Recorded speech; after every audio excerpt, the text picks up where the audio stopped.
They're gonna start closing up on each other.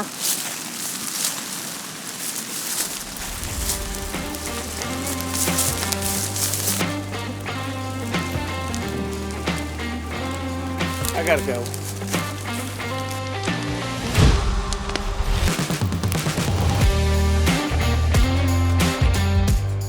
We're going to do a prescribed burn tonight on this fallow field to get ready for an EQIP planting that we have coming up that's got to be done by May 1st. You got to consider your conditions when you're doing a prescribed fire. We have good conditions to burn here today. There's still moisture in the ground and our humidity levels are elevated, which is what you want, especially when you're burning a field.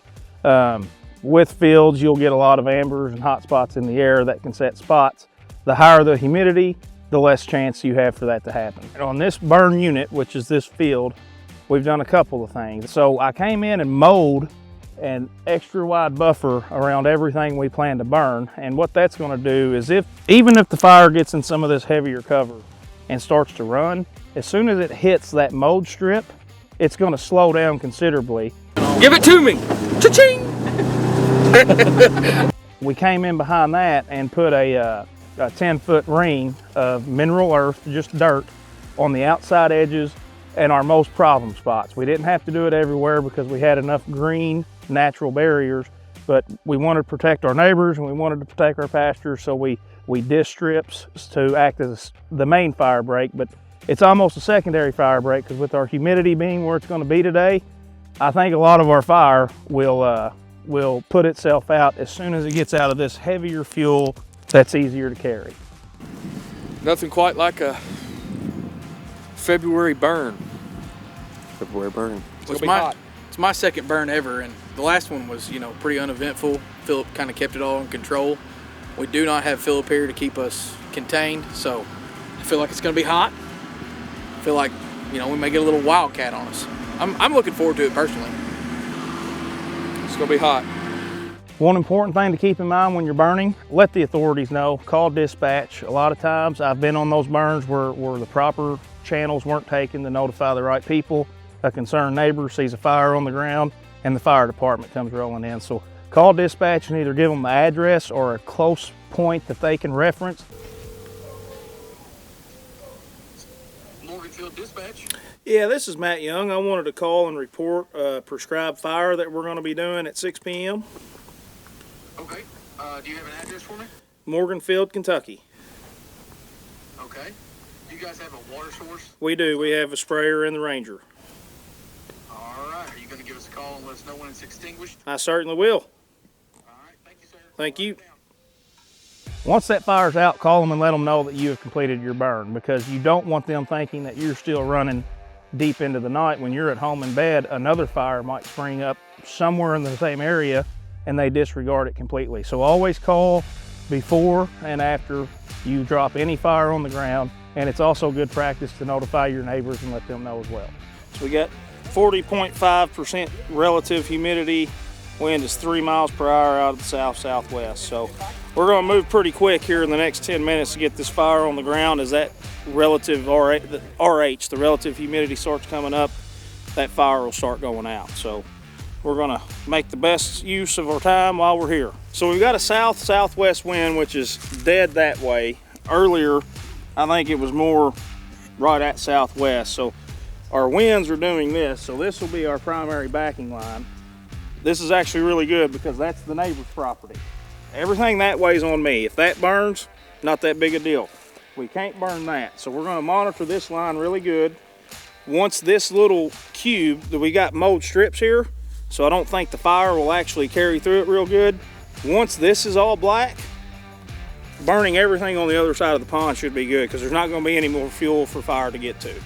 So whenever we light this, we'll kind of be all hands on deck, just making sure it's doing what it's gonna do, but this is gonna be where we ignite. Okay.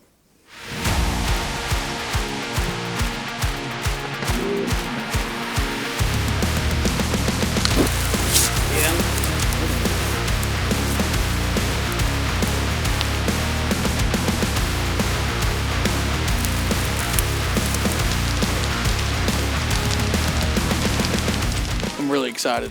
Also very nervous. Matt's giving me a can again. You know what I'm saying?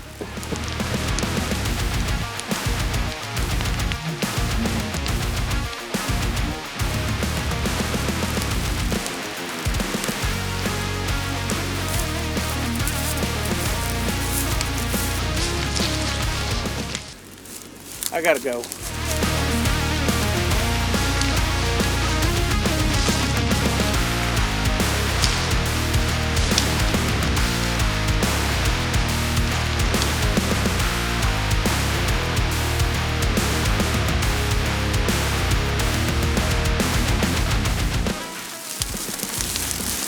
They're gonna start closing up on each other.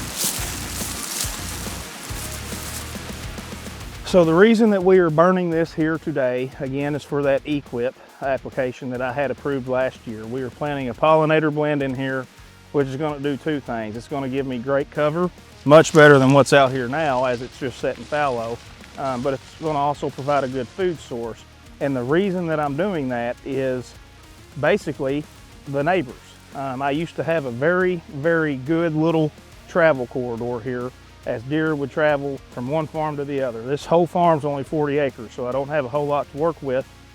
They recently clear cut one of the key destinations that all the deer were traveling to. And when they did that, the deer no longer had a reason to cross me. So it has affected my hunting on my farm pretty greatly.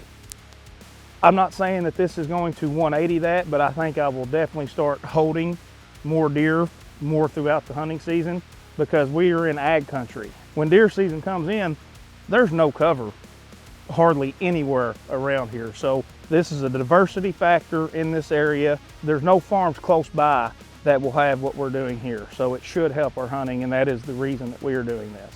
Through EQIP, this is a one-time payment, kind of considered a cost share, where they are helping me to establish this pollinator planting because they too want the diversity factor, especially in an area like this. As long as we take care of it, keep our invasives under control, we should have a good stand of habitat here for years to come.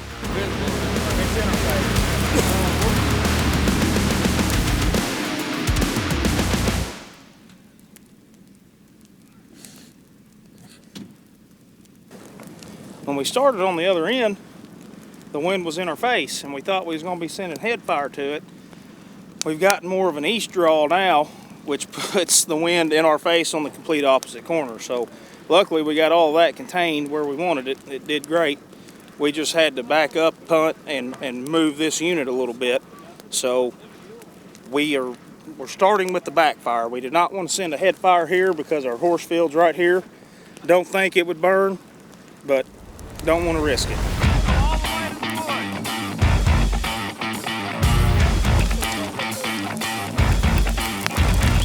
Go to the bottom of the hill!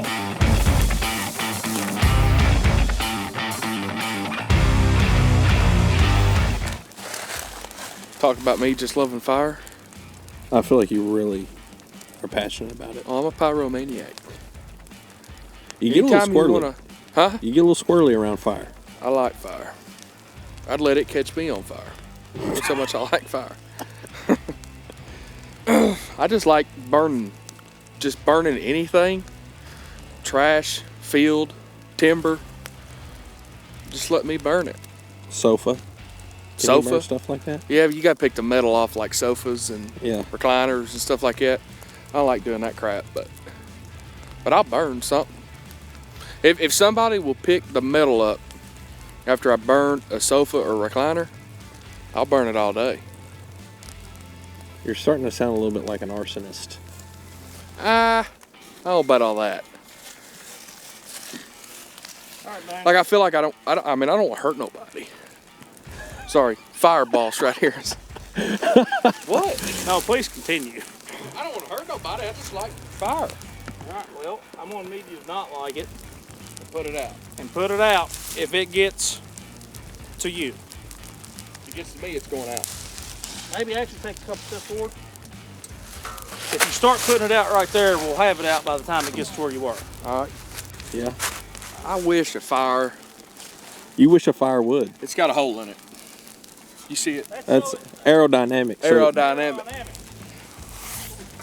Hey, you will break that one. Be careful. I know it's already loose. It's not much of a fire. No. It's all about the operator, Well, not the tool. Operator. And I don't know if y'all know this, but I'm an operator. And operators operate. That's what I'm gonna do. I wish this fire would mess with me. I put it out so damn fast. Hey. Oh God!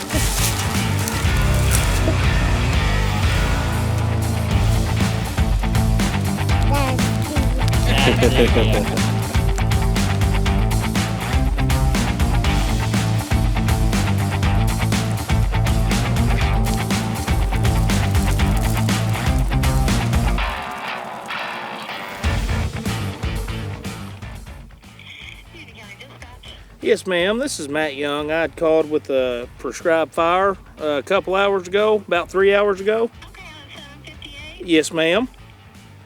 Just wanted to let you know that our fire is pretty much extinguished, contained, and we are good to go. Okay, great, man. Thank you so much for calling us. Yes, ma'am. Thank you. Have a great night. You too. Bye-bye. Successful burn. Couldn't ask for better. Had a lot of help show up. Really grateful for. Thanks for no shout outs. There's